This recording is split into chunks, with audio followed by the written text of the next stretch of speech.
পৃথিবীর কথা ভাবুন, যেখানে প্রতিটা নিঃশ্বাস এক কঠিন সংগ্রাম, যেখানে ভূপৃষ্ঠের তুলনায় অক্সিজেন মাত্র 1/3।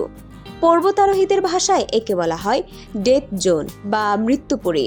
ঠিক সেখানেই যন্ত্রের সাহায্য ছাড়া কেবল নিজের ফুসফুসের জুড়ে বাংলাদেশের এক অদম্য তরুণ উড়িয়ে দিলেন লাল সবুজের পতাকা। এই গল্প কোনো কল্পকাহিনী নয়, এ হলো ইতিহাসের পাতায় লেখা এক নতুন অধ্যায়। বাংলাদেশি চিকিৎসক ও পর্বতারোহী ডাক্তার বাবর আলী যা করে দেখালেন তা এর আগে কোনো বাংলাদেশি কল্পনাও করেননি। বিশ্বের 8ম সর্বোচ্চ পর্বতশৃঙ্গ 8163 মিটার উঁচু মানাসলুর চূড়ায় তিনি পা রেখেছেন কোনো কৃত্রিম অক্সিজেনের সাহায্য ছাড়াই। 26 সেপ্টেম্বর 2025 ভোরের আলো ফোটার ঠিক আগেই তিনি এই অসম্ভবকে সম্ভব করেন, যা বাংলাদেশের পর্বতারোহণের ইতিহাসে এক স্বর্ণাক্ষরে লেখা মাইল ফলক। এই অভিযানে বাবর আলী একা ছিলেন না।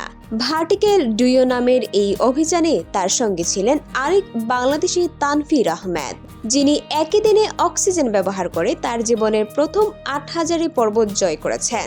একই দিনে মানাসলুর চূড়ায় দুবার উড়ল বাংলাদেশের পতাকা, যা এক বিরল গৌরব। কে এই বাবর আলী? চট্টগ্রামের এই চিকিৎসকের আগেও বারবার বিশ্বকে চমকে দিয়েছেন।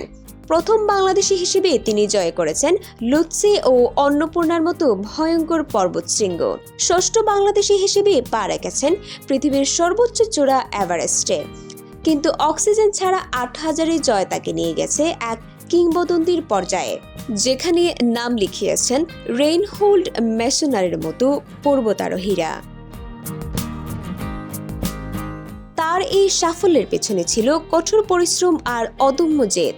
5 সেপ্টেম্বর দেশ ছেড়ে দিনের পর দিন হেঁটে বেস ক্যাম্পে পৌঁছানো, প্রতিকূল আবহাওয়ার সাথে যুদ্ধ করে 7400 মিটার উচ্চতার ক্যাম্প 4 থেকে শেষ রাতের অন্ধকারে চূড়ার দিকে এগিয়ে যাওয়া, প্রতিটি মুহূর্ত ছিল এক কঠিন পরীক্ষা। বাবর আলীর স্বপ্ন এখন বিশ্বের 14টি 8000 পর্বতশৃঙ্গ জয় করা। মানাসলু জয় সেই স্বপ্নের প্রতি এক বিশাল লাফ। তার এই অর্জন বাংলাদেশের লক্ষ লক্ষ তরুণকে স্বপ্ন দেখাবি যে ইচ্ছাশক্তি আর কঠোর পরিশ্রম থাকলেই কোনো বাধাই অজয় নয়। এই ধরনের গুরুত্বপূর্ণ আপডেট পেতে আমাদের সঙ্গে থাকুন। বিজিএন টিভি 24 সংবাদ, যেখানে বিশ্বস্ততা সেখানে।